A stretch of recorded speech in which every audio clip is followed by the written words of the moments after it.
A number of years ago, my dad wrote a book called Building a Family Legacy. And we did a film series on it, an 8-part film series. And it's really, the theme is passing on your belief system to the next generation. How do you teach your kids about the faith? And it was so fun to do it with my dad, and we just keep looking for new ways. How do you have another conversation about this same thing with your kids in a new way? And, you know, we run Rebel Parenting, my wife and I, and it's interesting. My dad started focus on the family and then family talk with donor-based ministry. You know, last year he took 25 trips. Most of those were fundraising trips to fund his ministry. Well, it's hard to do that in 2019. And so my wife and I have been looking for sponsors on the broadcast. We do live read commercials for different organizations.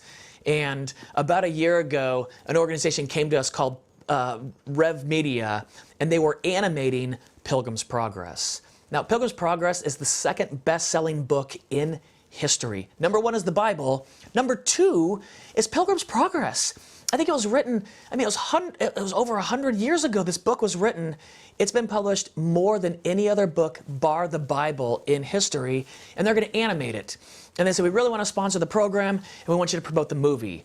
And I was like, well, that sounds amazing, but if your movie isn't very good, I can't tell parents to spend money on it. I mean, parents are going to buy diapers or see your movie, and if they go to the movie and it stinks, they're going to call and complain, and they should. I watched that film. It is, I cried. I gotta be honest, I did. It made me emotional. It is so timeless. It is shocking to hear that story retold in brand new CGI animation. And here's the other thing that's nuts, and this is why I love it so much. I've got a 7-year-old, a 12-year-old, my wife is in her 40s, I'm gonna be 50 in a couple years.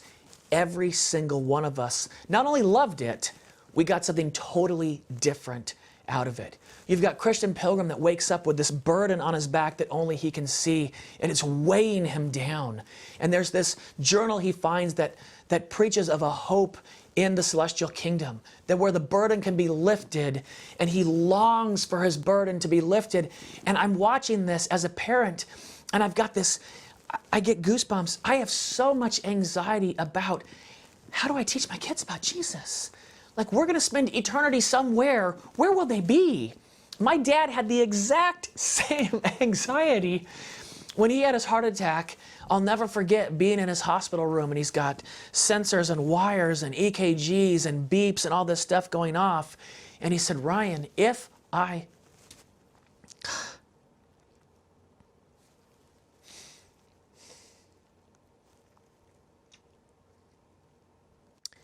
He said, if I don't make it, promise me when I get to the other side that you'll be there. Ryan, it's the most important thing. There's nothing more important than this to me. You've got to be there. And that was his mantra of be there. Be there on the other side. Make sure you follow Jesus. And he's been preaching that for years and years. And as a parent, I look at my kids.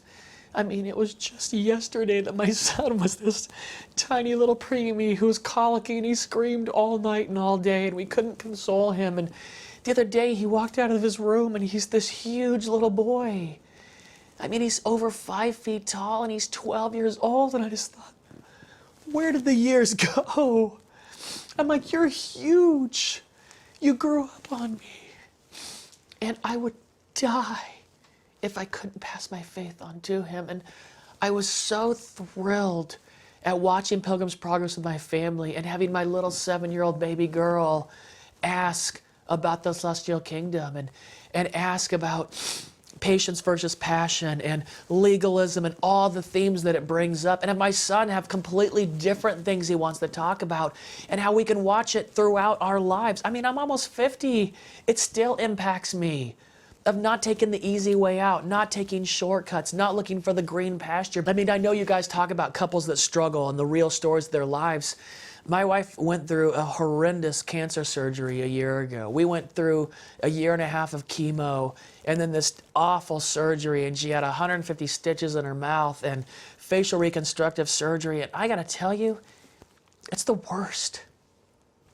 It's the worst. Watching your wife in pain every day, what do you do? And my head has to tell my heart, Jesus died for me. That's not cliche. That's not a knee-jerk little Christianese answer. Jesus died for me. You know, I think about that and I think, I'm not good enough or bad enough for someone to die for me. Like, I'm not going to do that as much good as I want to do. Come on, let's not be ridiculous. I'm not going to do that much good. I'm not going to do that much bad either. And when I say I wasn't worth dying for, at the same time the Lord goes, how dare you? How dare you say that? Before the earth was created, I knew who you would be. I knew what you would do. I knew you would fail me. And I paid a price before. John 3:16 is a past tense verse. The Bible is a living word. It says, for God so loved the world. Not loves, it could say loves the world. That's why he gave his son. It said loved the world before I was created, before I sinned for the first time. He knew what would happen. And he said, I love you so much. I'm going to pay a price you'll never understand. When the Bible says I stand at the door and knock, it's not a little polite little tap, tap, tap. Oh, excuse me, could you please open the door? So it's not that. If you paid the price with your child, if you gave up being God to be a human being and to suffer death as a human, an unjust, unrighteous death, to be lied about, if that's the price you paid, how hard would you be knocking on someone's door trying to get to them? He's banging our door down, and it's eternal. From before I was born until the instant he comes back, he is banging on my door. I got to share that. I mean, for him to pay that price. Now, if I believe all that to be true, if I believe he's got my best interest at heart, well, then he allowed my wife to have cancer. And I don't know why. I don't know why. But if he did, it must be what I need. I don't know why I need it. But I have to believe everything about the Lord. I can't just believe the things I like. I got to believe everything. And if he loves me that much and he allowed us to go through this cancer, well, then that must be what we have to do. Why? I don't know. Maybe it's to show people the way. Maybe it's to show people you can go through hard times and suffering and still follow the Lord because your head tells your heart. What a long journey from the head to the heart when your heart is just beating through your chest and pitter-pattering all over the place and you've got all the fear around you and your head says, hey, remember who he is. There's nothing you can do to make the Lord love you more or less. It's consistently eternal. He loves you the exact same every day. It's not the God of second chance. He's the God of 200th chances that says, every day I'm knocking on your door, man, every single day. And I was so, we love having sponsors for the program. And I know this tool.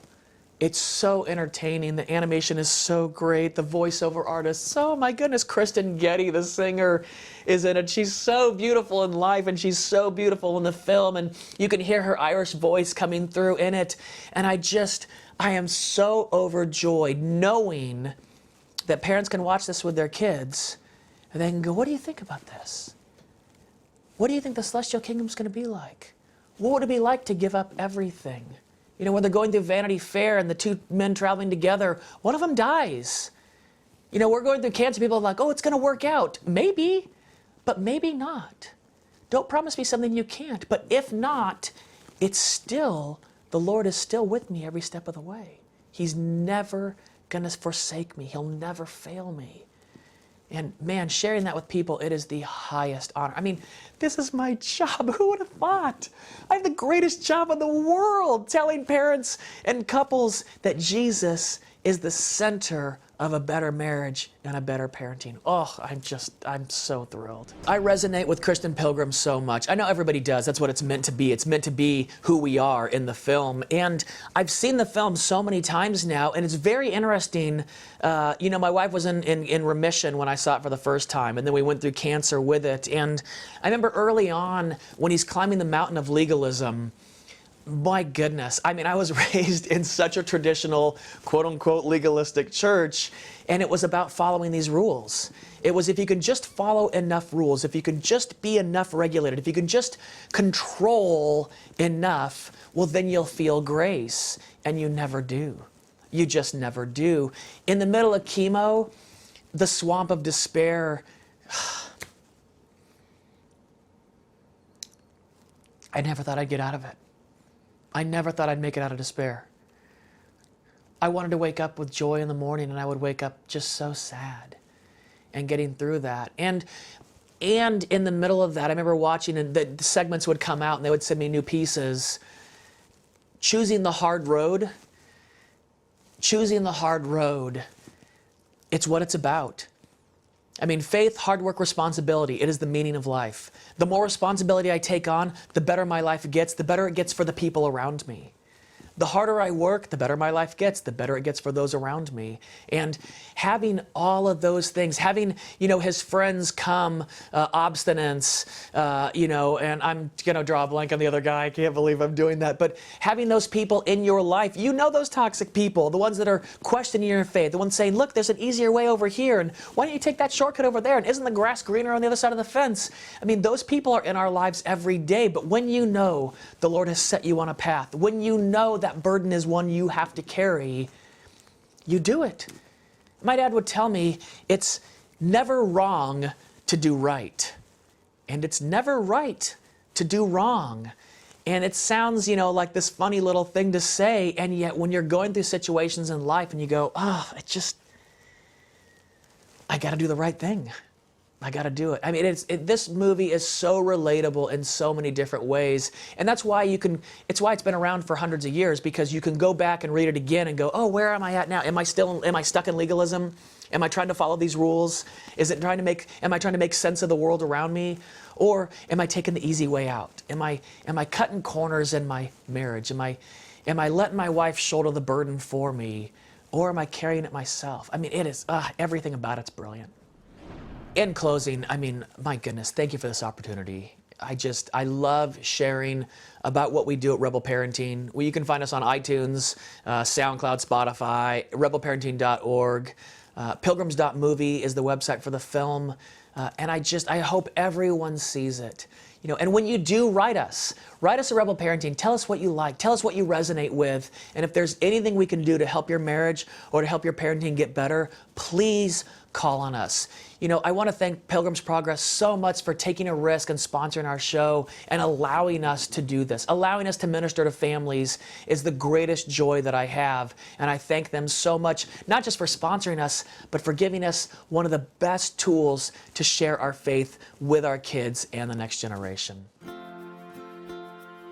God is love, and love comes from God. In 1 John, the Bible tells us that God is not only all-loving, but that He actually is love itself. The heart of the Parent Compass television show is to bring the transforming love of God to families everywhere. In every Parent Compass episode, true stories reveal family struggles and how their lives were radically changed by the love of God. Parent Compass, an award-winning television series, is completely funded by people like you.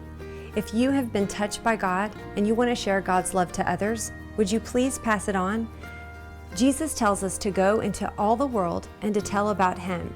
With your donation, you allow us to take this television show into many different nations and in many different languages, free of charge. And a portion of your donation goes to Parent Compass Outreach to feed starving children. Your gift does so much. To make your tax-deductible gift, go to parentcompass.tv/donate. That's parentcompass.tv/donate. And thank you for sending love and hope around the world.